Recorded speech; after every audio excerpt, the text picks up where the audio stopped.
오늘은 사명 가지고 충만하게 살라, 사명 가지고 충만하게 살라라는 제목으로 하나님 말씀 증거하겠습니다. 여러분, 사명자는 오늘 제목에 충만하게 살 수 있는 그 축복이 있습니다. 근데 두 가지 충만함이 있는데요, 제가 오늘 정리를 했습니다. 첫 번째, 사명자는 눈물 충만으로 삽니다. 열왕기하 4장 1절에서 7절을 보면요, 여기 사명자가 어떤 충만으로 하나님의 일을 감당하는지 그 이야기가 나옵니다. 여기 보면 1절에 선지자의 생도의 아내 중에 한 여인이 엘리사에게 부르짖어 가로되 당신의 종 나의 남편이 이미 죽었는데 당신의 종이 여호와를 경외하는 줄을 당신이 아시는 바니이다. 이제 체주가 이르러 나의 두 아이를 취하여 그 종을 삼고자 하나이다. 이 선지자의 생도가 죽었어요. 그런데 그 생도의 아내가 엘리사에게 찾아왔습니다.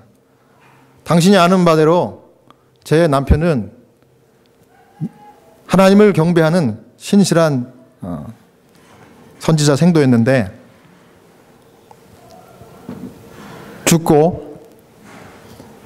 죽으면서 남긴 빚 때문에 나는 돈이 없어서 내 두 아들을 종으로 팔려가게 그런 신세가 되었습니다.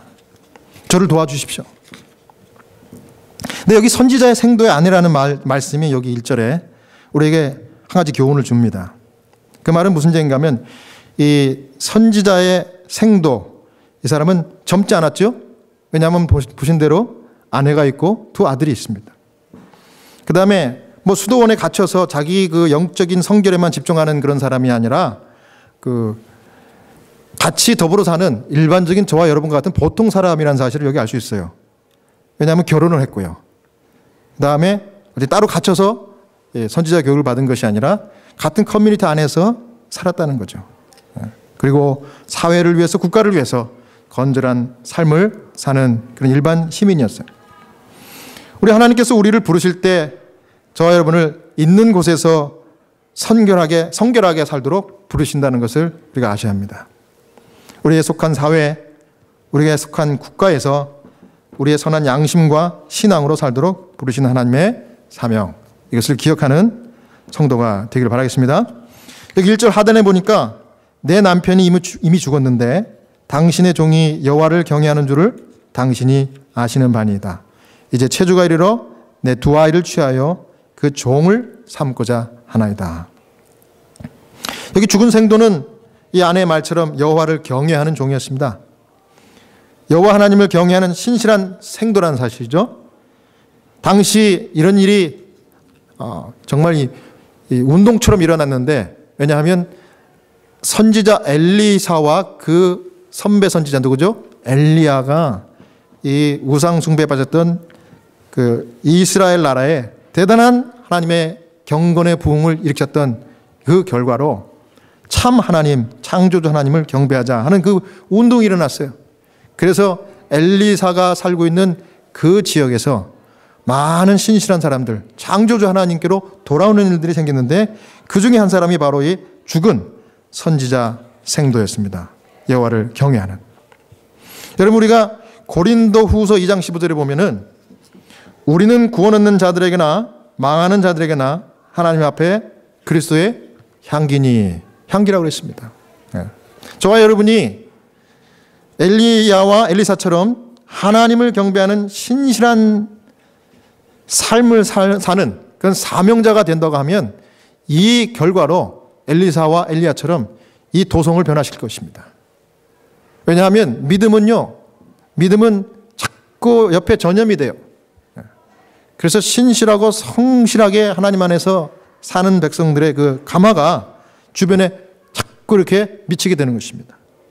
그래서 저는 오늘도 이 아침에 우리 시카고 찬양교회 또 우리 성도들 한 분 한 분의 이름을 부르면서 기도하면서 마음속에 이런 비전이 떠올랐어요. 그래, 우리 시카고 찬양교회가 작지만 이 일리노이 지역, 특별히 이 노스브룩과 글렌뷰 지역을 시작으로 해서 이 전 일리노이 스테이트와 그 다음에 전 미주 지역, 나가서는 전 세계의 우리 한인 커뮤니티와 또 미 복음 지역에 이 말씀을 증거하고 특별히 우리의 경건의 향기가 흘러 넘치도록 그렇게 해야 되겠다 하는 그런 비전을 받았습니다.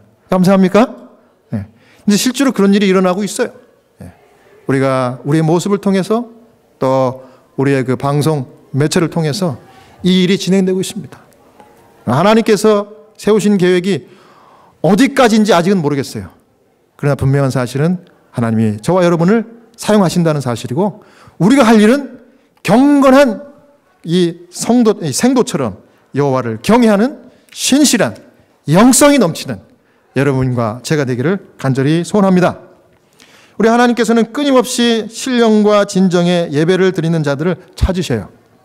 그래서 우리 하나님께서 마태복음에도 그렇고 하나님은 두세 사람으로 내 이름으로 모이는 곳에 내가 그들과 함께 한다고 그랬고 영과 진정으로 예배드리는 자들을 찾는다고 그랬어요. 경건한 자들을 찾으시는 것이 우리 하나님이 하시는 일이에요.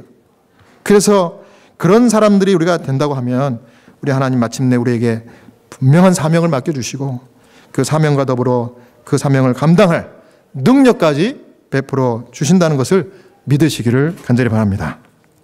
여기 2절입니다. 열왕기하 4장 2절. 엘리사가 저에게 이르되 내가 너를 위하여 어떻게 하랴? 내 집에 무엇이 있는지 내게 고하라. 저가 가로되 계집종의 집에 한 병 기름 외에는 아무것도 없나이다. 저는 여기 엘리사가 이 과부가 된 이 생도의 아내에게 한 말이 참 마음에 짧은 이 한 절이지만 마음에 감동이 왔어요. 여기 뭐라 그럽니까? 이 여인이 와서 도와달라고 얘기하니까 엘리사가 이 여인을 보고 한 말이에요. 내가 너를 위하여 어떻게 도와줄까? 이 말입니다. 왜 이 말이 저에게 감동이 됐을까요? 저는 그 분위기를 상상하면서 이야기를 읽었기 때문에 그래요. 저는 틀림없이 엘리사가 이 말을 할 때는 그 마음에 정말 불쌍한 마음이 들었던 것 같아요.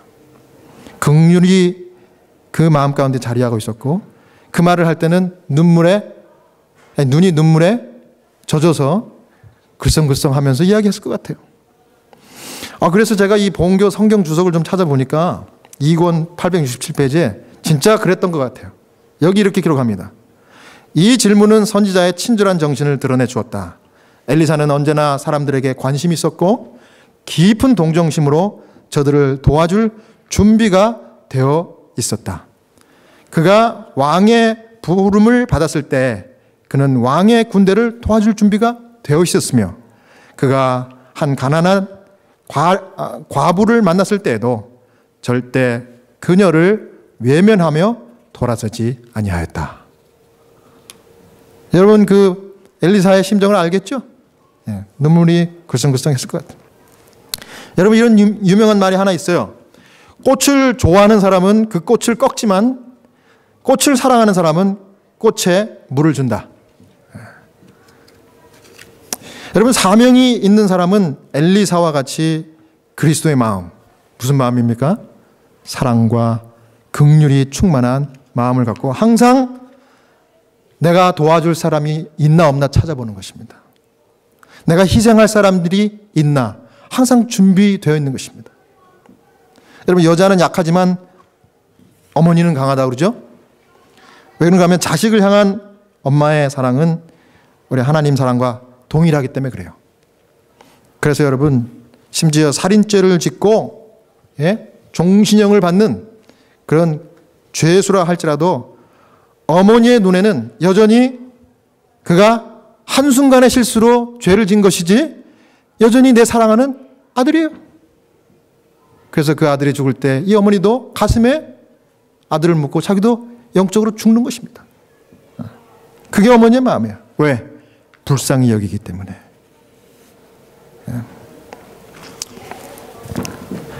제가 지난번에 소개한 그 호스피스 환자 남편 이름이 폴이라고 그랬죠. 83살 된 분인데 이분이 유대인으로서 평생을 로여로 살다가 은퇴했습니다. 근데 은퇴했는데 변호사로 은퇴했는데 그 87세 그러니까 연상의 여인이죠. 자기보다 나이 많은 치매 아내를 24/7 돌보는 이 케어기버가 됐어요. 그러니까 집에 있으면서 양로원에 보내지 않고 그렇게 정신없는 자기 아내를 케어한 지 3년을 지내다가 어느 날 갑자기 벼락 같은 선고를 이제 의사에게 받았는데 이제 더 이상 내가 의사로서 치료할 방법이 없으니 이제 마음의 준비를 하시고 당신이 사랑하는 아내를 당신이 정성껏 돌보고 먹고 싶은 것 또 하고 싶은 것 다 하게 하고 편안하게 돌아가시도록 그렇게 하십시오. 그러니 호스피스 케어를 받으십시오. 이 선고를 받았습니다. 그리고서 저희 호스피스에 와서 이제 호스피스 환자가 돼서 우리가 이제 그 집을 방문을 합니다. 그런데 엊그저께 전화가 와서 이 남편의 전화를 받고 제가 2번째 방문을 갔어요. 갔는데 역시나 중얼중얼 정신없는 말을 하는데 저도 못 알아보고 또 옆에서 24시간 간병을 하고 있는 자기 남편도 못 알아보고 자꾸 누구냐고 물어봐요. 그런데 지난번 말씀드린 대로 이 춤추는 춤 강사 치매 환자가 이 댄스 강사였잖아요. 그래서 제가 다시 기타를 쳤습니다. 이번에는 빠른 비트의 노래로 기타를 치니까 이 할머니가 또 다시 일어나가지고 또 이렇게 춤을 춥니다. 또 이렇게.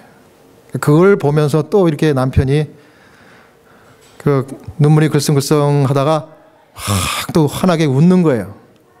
환하게 웃고 하는데 저는 이상하게 그 춤추는 모습을 보면서 좋아하는 그 남편의 그 웃는 그 표정이 왠지 저에게 비치는 모습은 굉장히 측은하고 불쌍한 마음이 드는 거예요. 서로 불쌍한 마음이 드는 거예요. 서로. 남편은 아내가 불쌍하고 그 아내를 바라보는 눈빛이 저도 불쌍해 보이고 서로 불쌍한 마음이 드는 거예요. 그래서 이제 기타를 이제 다 치고 다 이제 앉아서 이제 대화를 하려고 하는데 이 남편이 부른 이유가 자기의 마음을 좀 위로 좀 해달라고 저를 부른 겁니다. 근데 책을 하나 선뜻 보여주면서 이 책을 읽어봤냐 그래요. 그래서 이제 책을 제가 이제 화면에 띄워드리겠습니다. 바로 이 책이에요. 아틀 가완디라고 하는 그 하버드 대학 교수님이에요. 공중보건학과 교수님인데 인도 사람입니다. 지금도 현직 교수예요. 그런데 2015년에 그 영국의 그 프로스펙트 잡지가 선정한 세계에서 가장 영향력 있는 사상가 50명 중에 한 사람이 들어간 사람이 이 사람이에요. 그리고 이 책을 썼어요. 근데 이 책을 쓴 것이 베스트셀러가 됐습니다. 2014년에. 제가 2013년에 제가 이 책을 사가지고 제가 읽었어요. 그 번역된 책은 바로 어떻게 죽을 것인가 이 책입니다. 근데 이분이 쓴 책의 내용은 그래요. 인도에서는요, 인도의 그 정서가 우리 한국 정서하고 같은 것 같아요. 지금도 이 농경사회 그 전통이 있어가지고 3대, 4대가 큰 집에서 같이 살아요. 그래야 농사를 짓기 때문에. 그래서 아무리 할아버지가, 아무리 부모가 나이 들고 치매가 오고 이렇게 파킨슨이 와도 절대로 인도에서는 널싱홈이나 어시스트 리빙이나 이런 데로 보내지 않는다 그래요. 그리고 오히려 끝까지 돌아가실 때까지 집에 이 부모님을 모시고 이 손자, 손녀, 그레이트 칠드런까지 다 그 부모님을 공경하고 이렇게 한대요. 그래서 수명이 이 미국 서구적인 사회보다 노인들이 더 높대요, 거기가. 그러면서 이제 자기 아버지 그 치매가 오고 했던 그 얘기들을 쭉 하면서 이렇게 씁니다. 이 책의 저자가. 내가 살던 인도는 한 집에 3, 4대가 사는데 여기 미국은 내 아버지가 결코 익숙해지지 못한 바로 미국인들의 노약자를 대하는 방식이 있다. 의사가 하는 얘기예요. 미국에서 있는 현재 그 인도 의사가. 혼자 살기에 내버려 두거나 개인의 특성을 전혀 고려치 않는 획일적인 시설에 맡김으로써 그들이 정상적인 의식을 갖고 살아갈 수 있는 마지막 순간을 자기 이름도 제대로 모르는 간호사나 의사들과 함께 보내도록 하는 것이다. 그것은 아버지가 자란 세상의 모습과 완전히 상반되는 것이었다. 미국에서라면 자식들이 아버지를 요양원에 보냈을 게 거의 확실하다. 미국 의료 전문가들은 개인의 신체 기능에 등급을 매기는 형식적인 분류의 체계를 갖고 있다. 이 체계에 따르면 8가지 일상활동을 스스로 해내지 못할 경우 기본적인 신체 독립성이 결여된 것으로 판정한다. 거기에는 화장실 가기, 밥 먹기, 옷 입기, 목욕하기, 머리 손질 등 몸 단장하기, 침대에서 일어나기, 의자에서 일어나기, 걷기 등이 포함된다. 또한 일상생활의 8가지 독립활동, 즉 쇼핑, 요리, 가사일, 빨래, 약 복용, 전화사용, 외출, 재정관리 등을 혼자 하지 못하면 독립적으로 안전하게 살 능력이 결여된 것으로 판정한다. 그래서 널싱홈으로 보낸다. 내가 이 책을 읽었냐고 제가 물어보길래 제가 딱 보니까 제가 읽은 책이에요. 그래서 저도 읽었다고.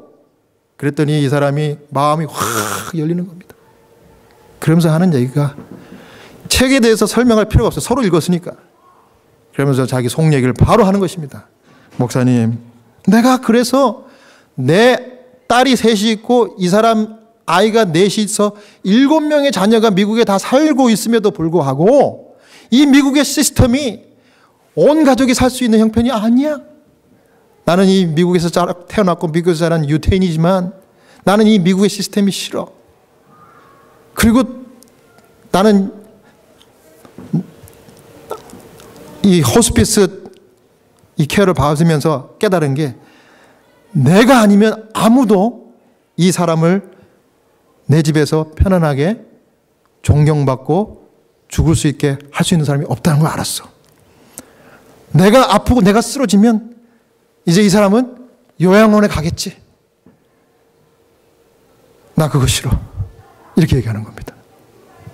제가 그 얘기를 듣고서 그 눈물이 글썽글썽 하는 걸 제가 듣고서 너무 저도 마음이 아팠어요. 야, 그렇구나. 야. 그리고 저 속으로 결심했어요. 무슨 결심했을까요? 그래, 내가 이 남편을 위해서, 이 사람을 위해서 내가 매일 기도해야 되겠다. 이 사람 육체적으로 영적으로 지치지 않게 해달라고 내가 기도해야 되겠다. 그리고 이 할머니가 돌아가실 때까지 꼭 여기서 끝까지 잘 케어할 수 있도록 힘달라고 기도해야 되겠다. 그렇게 결심했습니다. 그리고 제가 그렇게 하겠다고 이야기했어요. 그랬더니 이분이 막 펑펑 울면서 목사님 고마워요. 목사님 고마워요. 네. 자기가 이 하스피스가 이렇게 좋은지 몰랐대. 우리 하스피스는요, 정말 환자들을 케어하는 정신이 아니면 이걸 하루도 못해. 정말 내 부모처럼, 내 자식처럼, 내 교인처럼 이렇게 생각하지 않으면 정말 진정하게 이 케어를요, 한순간도 잠시라도 딴 생각하고 좀 이렇게 빨리 가야 된다 하는 생각으로 대화하잖아요. 그러면 빡 알아차려요. 환자든지 가족이든지 딱 알아차려. Go away. 물러가세요. 그러면 그 다음부터는 절대 못 가. 그런데 마음을 열고 이렇게 진심으로 이렇게 했더니 그 진심이 통해서 말이죠. 한국 채플린과 유대인 환자의 남편이 마음이 통해서 서로 울었어. 여러분, 우리가 잃어버린 것 중에 하나가요, 눈물의 능력을 잃어버렸어. 전 그렇게 생각해요. 사실 눈물은요, 강한 것이고 눈물은 진실한 거예요. 그리고 또 눈물은 열매를 맺어. 열매를 맺어. 여러분, 눈물이 회복돼서 능력 있는 성도, 하나님의 은혜를 더 풍성하게 체험하는 그런 성도가 되시길 간절히 바랍니다. 예. 여러분, 애가 울면은 부모는 그 아이의 눈물의 이유에 관심을 가져요. 저도 그랬고 여러분도 그랬잖아요. 더 다 큰 아이지만 가끔가다 한 번씩 엄마 아빠 하면서 전화하면 그냥 월컥 괜히 눈물이 나잖아요. 그 아이의 음성을 들으면. 그거 왜 그래요? 설명할 수 없어. 한 가지 분명한 거는 내 자식이라 그래. 그렇잖아요. 여러분, 어렸을 때 아이들이 울면은 이렇게 물어보잖아요. 누구나 그렇게 물어보잖아요. 왜 우니? 어디가 아프니? 누가 때렸니? 누가 너에게 상처 줬니? 그러잖아요, 부모가. 우리가 울 때 관심을 가지는 게 부모예요. 여러분, 성경에 보면 눈물의 대표적인 기도가 있는데 히스기야의 기도가 그잖아요. 그 이사야 38장 5절에 히스기야가 죽을 병에 걸려가지고 기도를 막 드렸어요. 하나님, 나 이렇게 지금 죽으면 안 됩니다, 하나님. 그러면서 막 울었어. 하나님, 나 살려주세요. 하나님, 나 죽으면 안 돼요. 죽을 병이 걸렸는데 너 죽는다 그랬거든, 선지자를 통해서. 막 울면서 벽을 향해서 기도하면서 울면서 기도했더니 선지자를 다시 보낸 거예요. 다시 하나님이. 그러면서 뭐라 그래요? 너는 가서 히스기야에게 이르기를 네 조상 다윗의 하나님 여호와께서 이같이 말씀하시기를 내가 내 기도를 들었고 내 눈물을 보았노라. 내가 내 수 안에 15년을 더하겠다. 진짜 말도 안 되는 일이 벌어진 거예요. 말도 안 되는 일. 왜? 눈물을 흘리면서 기도하니까 하나님이 그 눈물에 마음이 짠한 거예요. 여러분, 우리가 질병 가운데 있는 사람들도요, 눈물의 기도가 필요합니다. 우리 하나님께서 그 기도와 눈물을 듣고 보시는 거예요. 불쌍히 여기시는 거예요. 그럼 하나님 불쌍히 여기시면 기적이 일어나는 거예요. 그래서 일어난 기적이 오병이어의 기적이었고요. 그 백성들이 밥때가 됐는데도 그 하나님 말씀, 예수님의 말씀에 너무 취해가지고 밥 먹으러 갈지도 못하고 있을 때 그 모습을 보고 불쌍히 여긴 마음이 생긴 거예요. 눈물로. 그래서 기적을 베푼 겁니다. 또 맹인이 왔더니 그 맹인을 보고 불쌍한 마음이 들었고요. 기적을 베풀어 줬죠. 여러분, 눈물을 보신 우리 하나님은 불쌍히 여기고 기적을 베푸십니다. 하나님께서 불쌍히 여기면 다 기적을 맛보게 된다는 거죠. 그래서 우리가 필요한 것이 눈물의 기도예요. 그리고 기도의 첫 마디가 하나님 불쌍히 여겨 주십시오. 저는 오늘 아침에 이 찬양교회 기도하면서 하나님 불쌍히 여겨 주세요. 하나님 우리 불쌍하잖아요. 지금은 이렇게 웃으면서 여러분들에게 말씀드리지만 제가 진짜 울면서 기도했어요. 하나님 우리 교회 불쌍히 여겨 주세요. 하나님 우리 보고 이 일을 하라고 맡겨주셨잖아요. 이제 좀 도와주세요. 한 분 한 분의 이름을 부르면서 기도했어요. 그래서 여러분, 사명을 받아 눈물이 넘치는 진심으로 내가 너를 위해서 도와줄 것이 무엇이냐 이렇게 물어볼 수 있는 엘리샤와 같이 항상 불쌍히 여기고 도와줄 준비가 되어 있는 그러한 성도가 다 되시기를 축원합니다. 두 번째, 우리 사명자는요, 어떤 충만으로 삽니까? 능력 충만으로 살게 되는 것입니다. 여기 열왕기하 4장 2절에 엘리사가 저에게 이르되 내가 너를 위하여 어떻게 하랴? 내 집에 무엇이 있는지 내게 고하라. 저가 가로되 계집종의 집에 한 병 기름 외에는 아무것도 없나이다. 엘리사가 물었죠. 네 집에 무엇이 있냐? 여러분, 하나님은 우리가 가지고 있는 것을 사용하셔요. 하나님은 능력이 많기 때문에 온 우주의 주인이기 때문에 우리와 상관없이 그냥 맨 땅에서 기적도 베풀 수 있지만, 그리고 도울 수 있지만, 이 여인처럼 가진 것을 사용하길 원하시고 그것을 믿음으로 드릴 때 거기에 축복을 부어주시는 방법으로 그 필요를 채워주십니다. 그러니까 하나님 똑같아요. 오늘 우리에게도 우리가 가진 것이 무엇이냐, 저와 여러분이 가진 그 작은 것, 그거 하나를 가지고 우리가 그걸 드리면 채워주시는 방법으로 축복해 주시는 것입니다. 그래서 제가 거듭 말씀드리잖아요. 여러분 가진 것 있으면 하나님께 드리시라고. 그리고 그 가진 것 있으면 나만 먹고 잘 살려고 쓰지 말고 나에게 나보다 더 어려운 사람들을 위해서 좀 드려보시라고. 그럼 그게 투자예요. 우리 장로님 늘 얘기하잖아요. 인베스트먼트. 하나님 헌금할 때보다 하나님 그 천국 청약주택 적금 들어갑니다 이러면서 적금한다 그러잖아요. 그게 웃으면서 우리에게 교훈을 주잖아요. 그 말씀이 맞는 말이에요. 여러분들의 선행과 여러분들의 구제가 하늘 천국 청약주택에 이 적금 붙는 거예요.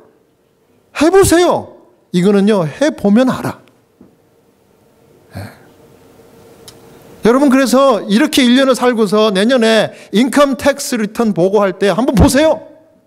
여러분 수입이 어떻게 변화가 됐는지. 그게 인베스트먼트라니까. 여러분, 뭐 이미 여러분들은 저를 통해서 또 우리 장로님을 통해서 많이 들어서 알 거예요. 근데 좀 해보십시오. 정말 축복이 됩니다. 그 다음에 여기 뭐라 그럽니까? 여인이 한 병 기름 외에는 없는데 이거 가지고 충분하겠습니까? 이래요. 기름 한 병이 저는 그때 당시에 병 사이즈가 뭐 어떤지 모르겠어요. 뭐 이렇게 큰 건지 모르겠는데 그때 당시에 기름 무슨 기름인가 하면 오늘날 기름 중에 최고 좋은 올리브 기름. 근데 올리브 기름인데 이때는 약도 뭐 변변치 않기 때문에 이 기름을 두 가지 용도로 썼어요. 하나는 식용으로 쓰고 같은 기름을 하나는 이렇게 상처에 바르는 그 약품으로 썼어요. 그래서 이거는 생명과 같은 거예요. 근데 여인이 이야기한 걸 제가 볼 때는 이 기름 한 병은 이 두 아들과 함께 마지막 쓰고 이제 운명을 받아들여야 하는 전 재산이에요. 보잘것없는 것이지만 전 재산이었어요. 우리 하나님께서는 여인에게 요구한 것처럼 우리가 가진 전 재산을 정말 우리의 마음과 함께 드리기를 원하시는데 그렇게 하면 이 작은 것에 축복하셔서 우리가 지금 현재 필요한 것뿐만 아니라 이제 이 여인이 나중에 기적을 경험한 것처럼 앞으로 그 어려움을 벗어나기까지 필요한 모든 지원을 다 채워지는 방법으로 축복해 주시는 게 하나님의 방법입니다. 여러분 사랑은 다 주는 거라 했죠. 사랑은 주면요 다시 받아요. 제가 이 청소년 시절 때 참 좋았던 노래가 사랑은 다 주는 것. 여러분들 혹시 아시는지 모르겠어요. 사랑은 다 주는 것, 다 주는 것 알죠? 다 주는 것. 그 후렴 부분에 보면 이런 말이 있잖아요. 이상하다 동전 한 입 움켜잡으면 없어지고 쓰고 빌려주면 풍성해져 온 땅에 가득하네 예예예 사랑은 막 춤이 나오네. 저는 그때 청소년 시절 때 그 찬양을 부르면서 제가 믿었어요. 그대로. 그리고 제가 실천을 해보니까 진짜 이상한 일이 벌어지더라고요. 지금도 그렇게 살아요. 사람들은 자기들 사는 방식과 좀 다르니까 이렇게 추측을 하더라고. 어떤 분이 성목사님하고 사모님이 두 분이 일을 해가지고 뭐 정말 떼돈을 번다고 소문이 자자던데요. 아니 왜 그런 소문이? 그러니까 교회를 다 개척하지. 합해서 지원도 안 받고 아무도 지원 안 해주면서. 그래서 제가 떼돈을 버는 건 맞아요. 그랬어요. 정말이야? 얼마씩 받아 월급을? 아니 그 회사에서 떼돈 버는 게 아니라 하나님이 주시는 떼돈을 받고 있다고. 하나님이 이렇게 저렇게 채워줘가지고 이 교회를 이끌게 하시는 거예요. 네. 그러니까 이렇게 하지 뭐 제가 무슨 진짜 억만금을 법니까? 무슨 채플린이 얼마나 많이 번다고. 나는 하이진스가 뭔 돈을 많이 벌어요. 다 계산 나와요. 제가 11금 낸 거 보여드리면 여러분들 아실 거예요. 11금 정확하게 드립니다. 네? 그런데 하나님께서 11금뿐만 아니라 그냥 막 약속하신 축복을 막 그냥 부어주시는 거예요. 네. 이렇게 좋은데 이렇게 신나는데 왜 그걸 이해를 못하는 사람들은 그렇게 상상하고 추측을 하는지 좀 믿음이 없어서 그런 거지 다. 그죠? 예. 여러분 이 믿음을 한번 실천해 보시고 여러분들 같은 은혜와 축복을 풍성히 누리시기를 간절히 소원합니다. 3절에 가로되 너는 밖에 나가서 모든 이웃에게 그릇을 빌라 빈 그릇을 빌되 조금 빌지 말고 많이 빌리라. 조금 빌리지 말고 할 수 있는 난 많이 빌려라. 많이. 선지자 말에 순종하는 여인의 반응이 신속합니다. 뭐 재지도 않고 따지지도 않고 그래요? 오케이. 가서 막 집집이 다 필요한 그릇들을 다 빌렸어요. 그리고 빌리고 두 아들과 함께 문 딱 걸어 잠그고 너희 셋이서 그 한 병 기름을 그릇마다 부으라. 그리고 그 그릇에 담긴 그 기름을 가지고 내다 팔아가지고 너희들이 이제 이 경제 난국을 다 해결해라. 그래서 그것을 다 빌렸어요. 몇 개 빌렸을까? 몇 개. 몇 개 그릇 빌렸다고 거기 카운트 나오지 않아요. 근데 빌린 만큼 빌렸을 거예요. 근데 여기서 이 그릇 빌린 그 개수가 사실은 이 여인의 뭐였어요? 믿음이었습니다. 믿음의 크기였어요. 여러분 하나님은 우리의 믿음의 크기에 따라서 우리를 축복하신 것을 여러분 아셔야 합니다. 여러분이 작은 믿음 가졌으면 작게 축복하시고 큰 믿음 가지면 크게 축복하는 게 하나님의 축복의 원리인 것이에요. 여러분 사명을 가진 사람들은요 믿음을 크게 할 필요가 있어요. 믿음을 크게 해야 생각도 크게 하고 하나님의 그 큰 믿음과 생각에 그 축복하셔서 채워주시는 거예요. 그래서 그릇에 다 채웠어요. 다 채우니까, 마지막 그릇을 채우니까 이게 딱 끊어지더라. 여기 성경에 이렇게 나와요. 신기하고 놀랍죠? 그리고 그 빚도 청산하고 앞으로 이제 스스로 자립할 수 있을 때까지 넉넉하게 경제적인 도움을 받았다는 것입니다.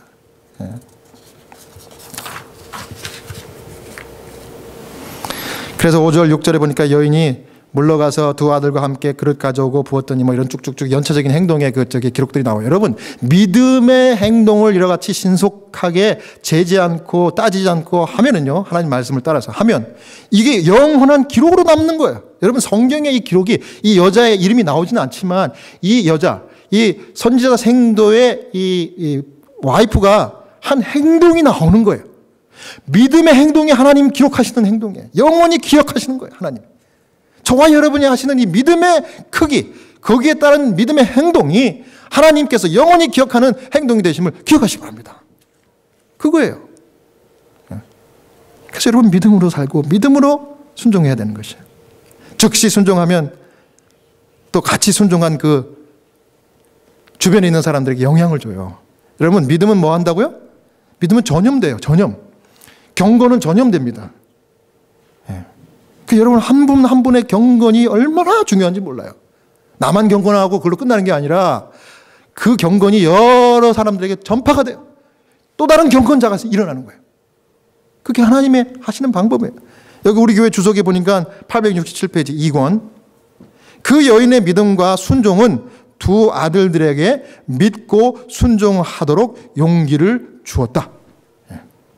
믿음은 믿음을 북돋아주고 또 한 사람의 순종은 다른 사람으로 하여금 순종하도록 용기를 주게 돼 있다. 이렇게 기록이 되십니다. 이야, 대단한 겁니다. 그러니까 여러분, 믿음 믿는 한 분 한 분이 이 자리에 모이면요, 그 믿음으로 서로 영향을 받고요, 그 믿음이 더 커져서 더 큰 믿음이 되게 되고 더 큰 축복을 받게 되고 더 큰 능력으로 충만한 삶을 산다는 것입니다. 여러분, 이게 우리 찬양교회의 영적인 고리예요. 여러분, 저는 왜 연초에 우리가 요한계시록 세미나 특강을 하면서 인터넷에 올리고 유튜브에 올리는 일이 시작됐을까? 이 강사가 영성 훈련에 관심을 두고 사는 평생 그걸 가지고 연구하고 실험한 분이에요, 이분이. 현대인에게 필요한 게 뭐예요? 이 영성이 필요한 거예요, 영성이. 그것이 행복의 비결이고 그것이 우리가 사는 길이에요. 여러분, 그릇을 빌리는 일을 해야 되겠습니다. 그 그릇에 기름을 채우는 분은 누구예요? 하나님이십니다. 많이 빌려야 좋을까요? 작게 빌려야 좋을까요? 많이 빌려야 되겠어요. 그렇습니다. 이게 내가 할 일이라고 생각하고 이게 교회가 할 일이라고 생각하고 여러분, 믿음의 그릇들을 빌리고 장만해서 다 끌어모으시는, 그래서 하나님께서 그 기름, 성령의 기름, 영적인 축복의 기름, 능력 충만한 기름을 우리가 모은 이 그릇에 충만하고 넘치도록 체험을 받는 그런 체험들을 다 하시게 되길 바랍니다. 어떤 사람은 이렇게 말해요. 야, 이거 참 기름 한 병 있는 주제에 무슨 그릇을 니네들이 이렇게 많이 빌려가지고 와서 이렇게 거창한 일을 해. 여러분, 그게 다 믿음 없다는 소리예요. 믿음 없다는 소리. 저도 그런 생각이 인간적으로 들 때가 조금씩 있어요. 사실 솔직히 말해서. 야, 이 뭐 찬양교회가 뭐 이렇게 거창한 일을 해, 이런 거. 우리 몇 대주도 않는 주제에 이렇게 생각이 들 수 있어요. 그러나 믿음으로 이 일을 하는 거예요. 믿음으로. 그럼 하나님께서 축복해 주시고 채워주시고 능력으로 충만케 해주시는 거예요. 빌려오는 일만 하면 누가 채워요? 우리 하나님이 채워주신다는 거예요. 교회가 축복받고 개인이 축복받는 비결이에요. 지난 화요일 날 여러분, 우리 약하고 작은 이 찬양교회지만은 이제 개척한 지 이제 1년 반밖에 안 됐지만은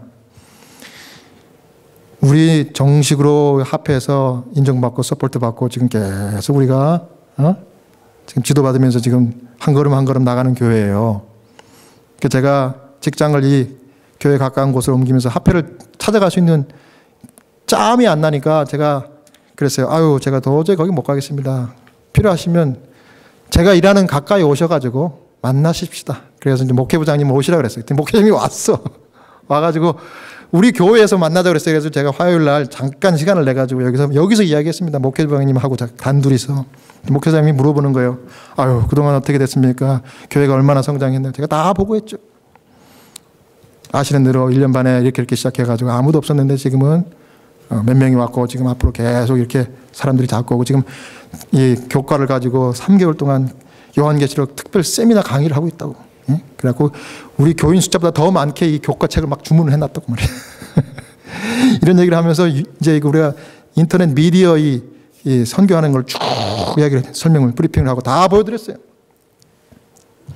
그래서 이제 이 동영상을 통해서 정말 복음을 모르는 모든 사람들이 막 이 말씀을 듣고 한 회당 평균 2,000번이 넘는 조회수가 나오고 그 다음에 이것을 고정적으로 우리의 방송과 설교를 듣는 사람이 지금 100명이 넘었다고. 근데 오늘 아침에 보니까 108명이더라고. 그런 얘기를 쭉 했어요. 그랬더니 이 사람이 깜짝 놀라면서. 근데 이 얘기를 들으니까 이 목사님의 눈빛에 약간 빨개지더라고. 눈빛이 빨개진다는 건 뭐냐면은 감동을 받았다는 얘기예요.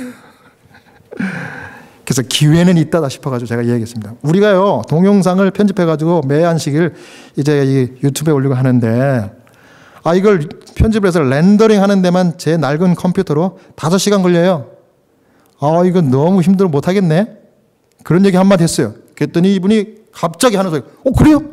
그럼 우리가 선교부에서 시카고 찬양교를 위해서 한번 의논해 볼게요. 무슨 모델이 필요한지, 왜 이런 것을 우리가 지원해야 되는지 그 필요성을 좀 이메일로 보내주세요. 제가 그래가지고 땡큐 그래서 보냈어요. 바로 이메일 쳐가지고 보냈지. 여러분, 뭐 결정을 해서 주든지 안 주든지 나는 상관없어. 하나님 필요하면 하나님 주시겠죠. 뭐 다른 방법으로라도. 이 포인트는 뭐냐면 물질이 아니라 그 마음이 느껴져서 정말 눈물로 감사하더라고.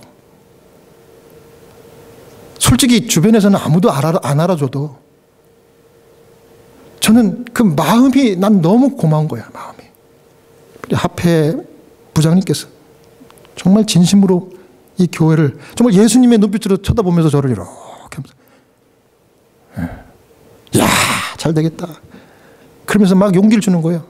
우리가 앞에서 너에게 월급은 못 주지만 You are VVIP person. 당신은 VIP도 아니고 VVIP래요. Very very important pastor. 그 말을 듣고 막 눈물이 날라 그래요.